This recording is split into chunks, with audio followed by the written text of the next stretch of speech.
Good morning, ladies and gentlemen. Today I'm going to share with you the contingency theory of leadership. The contingency theory of leadership focuses on how specified situations affect a leader's effectiveness and how a leader's abilities to adapt can be their most important tool in the workplace. What is the contingency theory of leadership?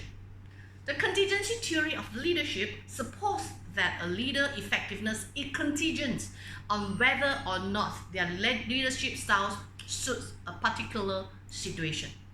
According to this theory, an individual can be effective leader in one circumstances and become an ineffective leader in another one. To maximize your likelihood of being a productive leader, this theory persists that you should be able to examine each situation and decide if your leadership style is going to be effective or not. In most cases, this requires you to be self-awareness, objective, and adaptable. Contingency theories would say that no matter how successful a leader is, there will be always a particular situation that will challenge them. Therefore, leaders must be willing to acknowledge the fact that their success depends partially on their circumstances in addition to their personal skill.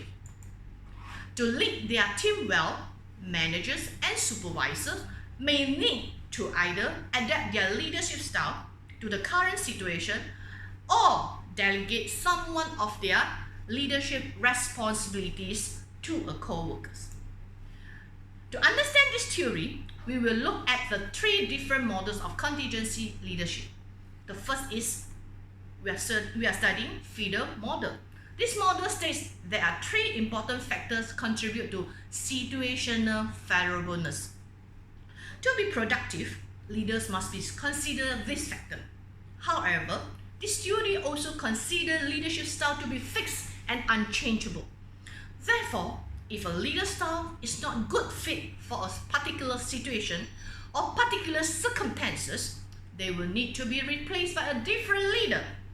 To apply feeder's theory, you have to determine your leadership styles and your situation favorableness using feeder models. The first step is to use the skill called the preferred co-worker skill. To use this skill, you must think of a team member you did not or do not enjoy working with. They can be anyone from your former classmate to your current supervisor. Alternatively, a high score would make you a highly preferable co-worker leader. In the other hand, a low score would make you low preferable co-worker leaders. And HPC leaders are relationship oriented and focus their energy on building and maintaining healthy and productive relationships in the workplace. They are skilled in conflict management and take multiple variables into account when making decisions. Situational favorableness, the second part of feeder models, is to determine situational favorableness. To do this, you will need to evaluate three distinct factors. First, leader-member relationship. This factor involves the amount of trust and confidence that your team member has in you. If you are trusted, well-liked by your team member, your influence will be increased and your workplace will become more favorable situation. Second, task structure.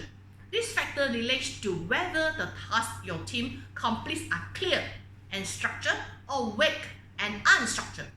Unstructured tasks do not have a well-specified plan of action and would be considered unfavorable. Third, but not least, leaders' position power. That is the amount of power leader has over their team and involve whether or not they have in the authority to give out rewards and punishment. Typically, the more power you have, the more favorable your situation is. According to Feder, more favorable situations require LPC leader, while less favorable one require HPC leader. If a situation includes a good leader relationship and well-structured tasks, leaders who are task-orientated will likely be more productive. Whereas, if a situation involves a distinct and distant leader, the relationship and unstructured task, a relationship-orientated leader will be more effective.